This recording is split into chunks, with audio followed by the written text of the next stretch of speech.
Hi guys, it is Aoife from Fred We See Died Laughing, and I'm here with another weekly wrap up. So it's just pretty late here, Saturday night, and I just decided to get my weekly wrap up done and out of the way so I can get it up as early as possible tomorrow. So I am in my pyjamas, I have no makeup on, so please excuse the state of me, but I will quickly get on with the books that I read this week. The first book that I finished this week was The Girls by Emma Cline. This is a book that I got off NetGalley, and I'm so glad I was able to read this book because it ended up being really good. This is a book that has been going around on BookTube a little bit lately, so some people probably already know what it is about, but in case you don't, it is set in California in 1969, and it is about a girl who kind of gets sucked into this cult that is going around, and the cult that is, she kind of becomes enamoured with these other girls that she sees that are kind of sophisticated and grown up and beautiful, and she ends up just kind of gets sucked into what they are sucked into, and this guy who is called Russell, and basically his family, or the people that follow him, are based on the Charles Manson family murders that happened, where they killed a load of people. So the book is set into two. It's set in 1969, and then it's set like 20 to 30 years later, where she's kind of remembering her story, remembering what happened and how she kind of got sucked in with these people, and how, you know, where she was basically when the terrible murders happened and how she feels about them.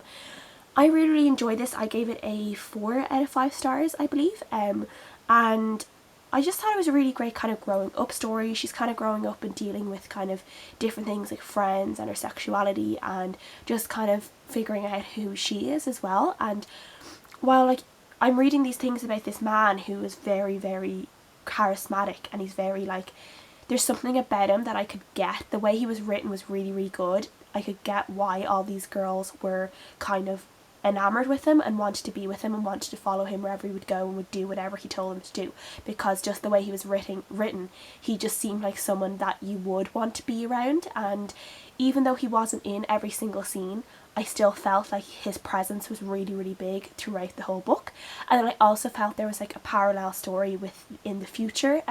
There was another 2 characters that she was kind of telling her story to, or who knew her story, and I felt there was a little bit of a parallel between this controlling man and a younger girl doing, you know, kind of doing whatever he tells her to do and having control over this younger girl.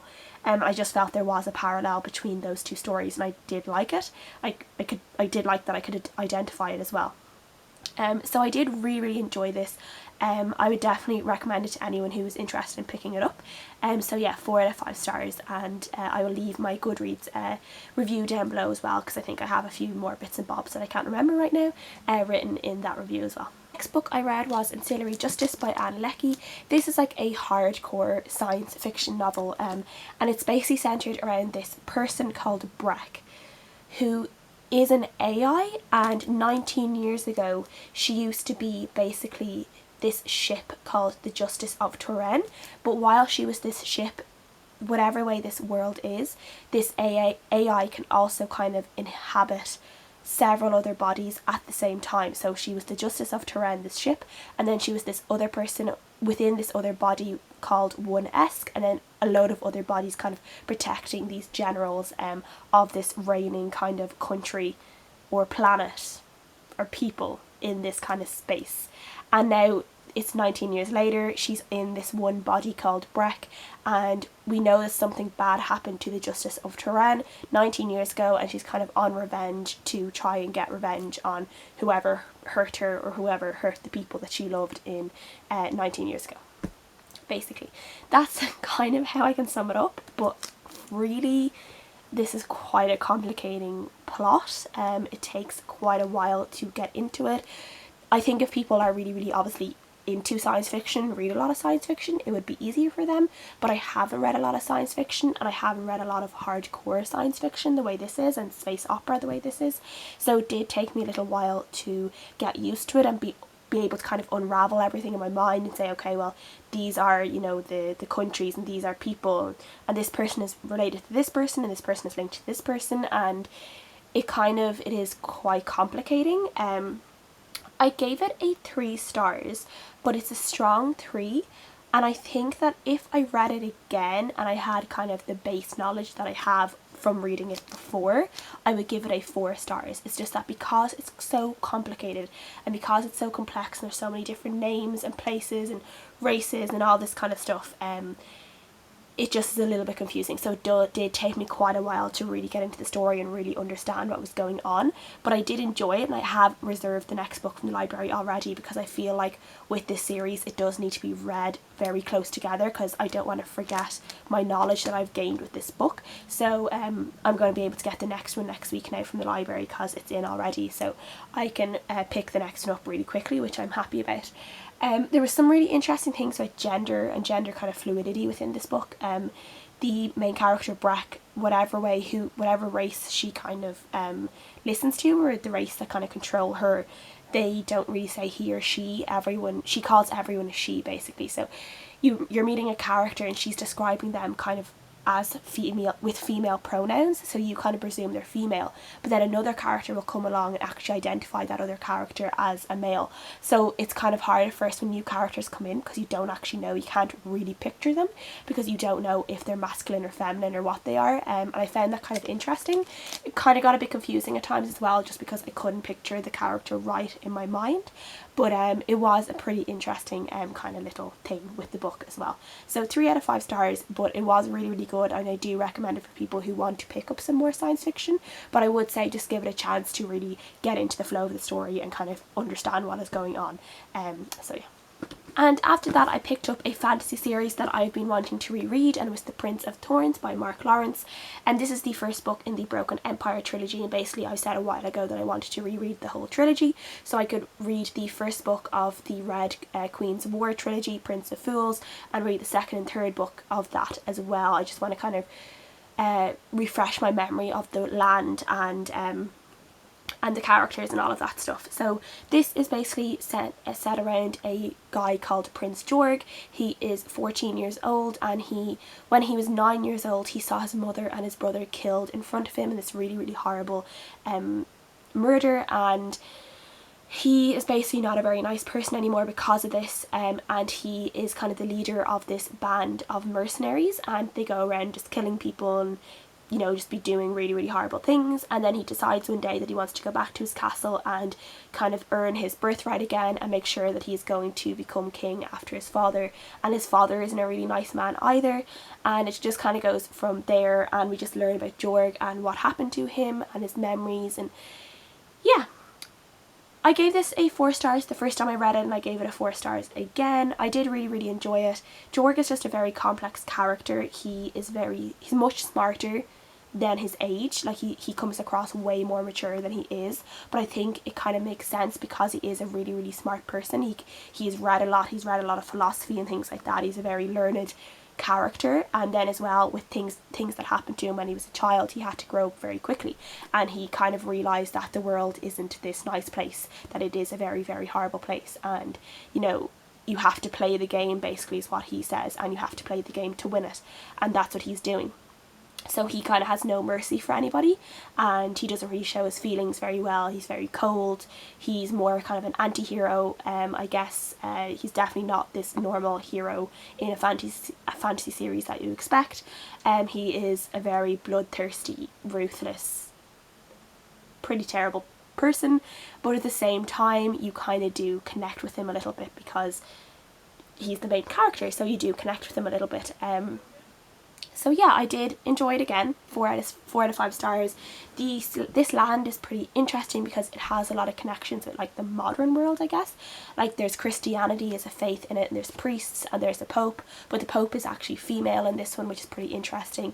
And then he talks about learning Aristotle and Socrates when he was younger, and then there's talk about Shakespeare. So there are kind of these things that we have in our world that are in this fantasy world, and as well there's kind of old age technology with like wires and computers and stuff like that that he finds at one point. So there are, and that kind of continues on throughout the whole series. So there are pretty interesting things like that where it does get a little bit more modern, a little bit more like what we know today. But I did like it, and if people do like high fantasy, I definitely recommend this series because it is really, really good. And yeah, I can't wait to go on and read the next one, which is King of Thorns and then Emperor of Thorns as well. I'll get to them in the next couple of weeks. And then I am almost finished Unwrapped Sky by Rjurik Davidson. I'm literally like this much away, so only about like 5 chapters or so. This is pretty good. This is set around a city called Kaylee and Muir, and then there's 3 different characters that this is kind of follows. There's Kata, who's kind of like an assassin, and she is under the control, I guess, she is in debt to one of the houses. There's like different houses that control this city that are kind of like the governing bodies that control different parts of the city, and she is in debt to one of the houses, and she kind of has to do things to release herself from this debt, and she has to kind of do terrible things.